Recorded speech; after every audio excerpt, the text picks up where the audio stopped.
بسم اللہ الرحمن الرحیم۔ السلام علیکم فرینڈز اینڈ ویورز، کیسے ہیں آپ لوگ؟ میں ہوں آپ کا دوست، آپ کا ہوسٹ محمد وجاہت خان، اور جیسا کہ آپ لوگ جانتے ہیں کہ میں یوٹیوب اور فیس بک کے لیے ویڈیوز بناتا ہوں اور شیئر کرتا ہوں تاکہ نیو کمرز کو باہر کے ممالک میں آنے جانے اور وہاں پر زندگی گزارنے کی معلومات فراہم کر سکوں اور انہیں کوئی دقت محسوس نہ ہو۔ ٹاپک پر جانے سے پہلے آپ لوگوں سے گزارش کرتا ہوں کہ اگر آپ لوگوں کو میری ویڈیوز پسند اور آپ اپریشیٹ کرتے ہیں تو پلیز میری ویڈیوز کو لائک اور شیئر ضرور کیجیے گا، اور میرے چینل کو سبسکرائب کے ساتھ ساتھ نوٹیفائی ضرور کیجیے گا تاکہ آپ میری آنے والی اور پرانی تمام بیشتر ویڈیو سے منسلک ہو سکیں اور بذریعہ نوٹیفیکیشن ہر بار میری نیوسٹ ویڈیوز آپ کے ای میل میں پہنچ جائیں گی۔ آج میں آپ کو یہ بتاؤں گا کہ آپ آسٹریلیا میں distinguished talent visa sub class 858 کے لیے کس طرح اپلائی کر سکتے ہیں اور کیا فائدے حاصل ہوتے ہیں۔ سب سے پہلے میں اس ویزے کے کنٹینٹس آپ کو بتا دوں جن کا ذکر میں آپ سے کرنے والا ہوں۔ Feature, duration, cost, eligibility, international achievement, Australian community assets, nomination, language ability, health character, debts to Australian government and apply. سب سے پہلے میں آپ کو اس ویزے کا فیچر، ڈیوریشن اور کوسٹ کے بارے میں بتاتا ہوں۔ یہ ویزا ان لوگوں کے لیے ہوتا ہے جن کے پاس کوئی خاص ٹیلنٹ ہوتا ہے جس کے بقول آپ آسٹریلیا میں تاحیات رہ سکتے ہیں۔ اس کی مدت تاحیات ہوتی ہے یعنی مستقل، اور فیس پر ہیڈ 3730 آسٹریلین ڈالر ہوتی ہے۔ اب میں آپ کو اس ویزے کی ایلیجبلٹی کے بارے میں بتاتا ہوں۔ یہ خاص ٹیلنٹ کا ویزا یعنی سب کلاس 858 ان لوگوں کے لیے ہوتا ہے جن کے پاس انٹرنیشنلی طور پر ریکارڈ ہوتا ہے آؤٹ اسٹینڈنگ اور ایکسیپشنل کا اچیومنٹ میں، لیکن اگر آپ پائے گئے ان ویزوں کے ہولڈر تو آپ کو یہ ویزا نہیں ملے گا۔ ETA sub class 601، maritime crew visa subclass 988، super yacht crew visa subclass 488، temporary work visa subclass 400، tourist visa subclass 676، e visitor subclass 651، visitor visa subclass 600، special purpose visa, business short stay visa subclass 456۔ اب میں آپ کو international achievement کے بارے میں بتاتا ہوں۔ آپ کو لازمت بتلانا ہوگا کوئی ایکسٹرا آرڈنری اور ریمارکبل ایبلٹیز دوسروں سے سپیریئر ہوں اپنی فیلڈ میں، اور ریکارڈ ہو اچیومنٹ کا جس کو مستقبل میں بلایا نہیں جائے گا۔ آپ کی اچیومنٹ کو دعویٰ کرنے کی ضرورت پیش آئے گی ایکسیپشنل کے طور پر کسی بھی ملک میں جہاں پر اس فیلڈ پر پریکٹس کی جائے اور آپ کی فیلڈ کو انٹرنیشنلی طور پر آسٹریلیا میں مانا بھی گیا ہو یعنی ایکسیپٹ کیا ہو۔ اب میں آپ کو آسٹریلین کمیونٹی ایسٹس کے بارے میں بتاتا ہوں۔ آپ کو ظاہر کرنا ہوگا کہ آسٹریلین کمیونٹی آپ کو بینیفٹ پہنچاتی ہے، اکنامکلی، سوشلی یا کلچرلی، یا آسٹریلیا کے اسپورٹس کو بڑھاوا دینا، آرٹسٹک یا اکیڈیمک اسٹینڈنگ انٹرنیشنلی طور پر۔ اس کا مطلب یہ ہے کہ سیٹلمنٹ کو بانٹا جائے نیشن میں سب کے لیے، نہ کہ صرف لوکل کمیونٹی کے لیے۔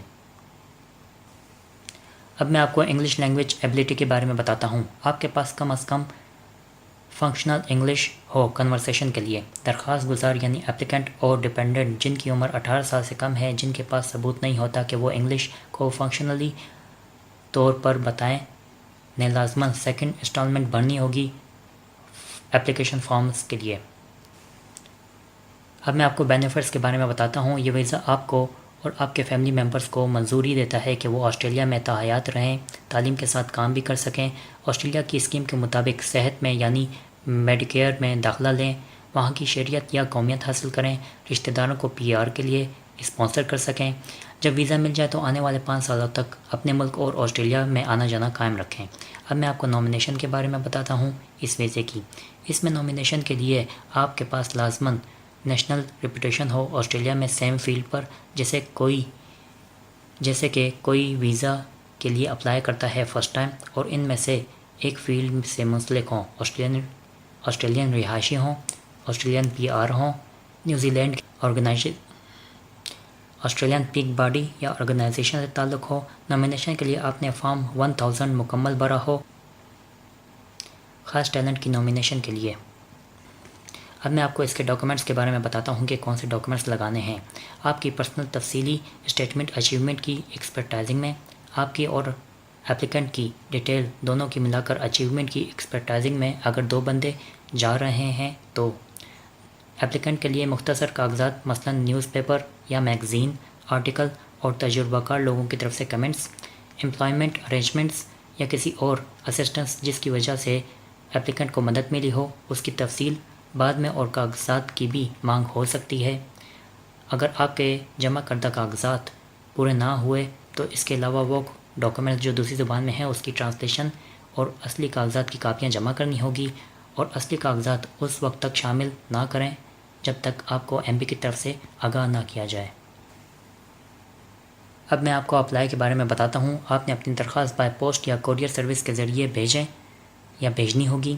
آپ کا مکمل کردہ فارم 45SV جس کو ہم special migration to Australia application کہتے ہیں، آپ کے نومینیٹر کے فارم 1000 مکمل بھرا ہو جس کو ہم خاص ٹیلنٹ کی نومینیشن کا فارم کہتے ہیں۔ آپ کے تمام ڈپینڈنٹ رشتہ داروں کے لیے بھلے وہ مائگریشن کرتے ہیں یا نہیں، ان کے لیے فارمز 47A اور ان تمام فارمز کے ساتھ کاغذات اور الگ سے فیس جمع کرنی ہوگی۔ درخواست کی تکمیل کے لیے اور ایڈیلیڈ کے آفس ساؤتھ آسٹریلیا میں جمع کرنی ہے۔ اب میں آپ کو ہیلتھ کے بارے میں بتاتا ہوں۔ آپ کا ہیلتھ کا میڈیکل آپ کی پرسنل وجوہات پر ڈیپینڈ کرتا ہے اور یہ رزلٹ 12 ماہ کے لیے ہوتا ہے۔ پہلے سے میڈیکل اپنا مت کروائیں جب تک ایمبیسی آپ کو ناحق کہے۔ اب میں آپ کو اس کی انشورنس کے بارے میں بتاتا ہوں، یعنی ہیلتھ انشورنس۔ جو بھی خرچہ میڈیکل پر آئے گا اس کے ذمہ دار صرف آپ خود ہوں گے۔ جب تک آپ آسٹریلیا میں ہیں، آپ Australia national health scheme Medicare اس وقت تک کورڈ نہیں کر پائیں گے جب تک آپ کے اپنے آبائی ملک سے آسٹریلیا کے ساتھ مخصوص ہیلتھ کیئر کا ایگریمنٹ موجود نہ ہو، اور اگر موجود نہیں ہے تو جتنی دیر یا وقت آپ آسٹریلیا میں ہوں گے اس وقت کی انشورنس آسٹریلیا کے کوریج لیول کے مطابق ہوگی، اور آپ کا ہیلتھ کا آفیسر کوئی بھی ہو سکتا ہے، یعنی آسٹریلیا یا اپنے آبائی ملک کا، اور اگر آپ کے ساتھ فیملی ممبرز بھی ہیں تو یہ انشورنس سب کے لیے کروانی ہوگی آپ نے۔ اب میں آپ کو اس کے کریکٹر کے بارے میں بتاتا ہوں، یعنی کریکٹر ریکوائرمنٹس۔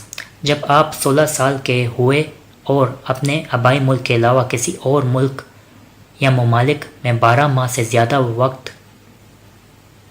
گزارا ہے تو ان تمام ممالک کی طرف سے پولیس کلیئرنس سرٹیفکیٹ دکھلانے ہوں گے یا ساتھ لانے ہوں گے، اور یہ سرٹیفکیٹ بھی اس وقت بنائے جب ایمبیسی آپ کو کہے، اور یہ شرائط آپ کے ہر فیملی ممبرز پر بھی لاگو ہوتی ہیں۔ اب میں آپ کو ڈیبٹس ٹو آسٹریلین گورنمنٹ کے بارے میں بتاتا ہوں۔ آپ کے پاس لازماً کوئی بھی ڈیبٹس نہ ہو آسٹریلین گورنمنٹ کی طرف سے، یا پہلے سے آپ نے کوئی ڈیبٹس ارینج بھرنے کے لیے نہ کی اس وقت جب آپ کے ویزے کی منظوری ہو رہی ہو۔ امید کرتا ہوں کہ آپ کو میری ویڈیو پسند آئی ہوگی، تو لائک ضرور کیجیے گا، اور ویڈیو سے متعلق اگر کوئی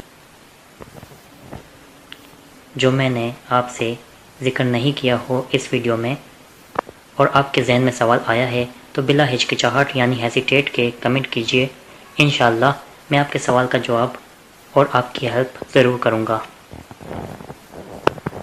آپ کے لائک کا، سبسکرپشن کا، نوٹیفیکیشن کا اور کمنٹ کا میں منتظر رہوں گا۔ دوبارہ ملتا ہوں اگلی بار نئے ٹاپک کے ساتھ۔ اپنی دعاؤں میں مجھے ضرور یاد رکھے گا۔ اللہ حافظ۔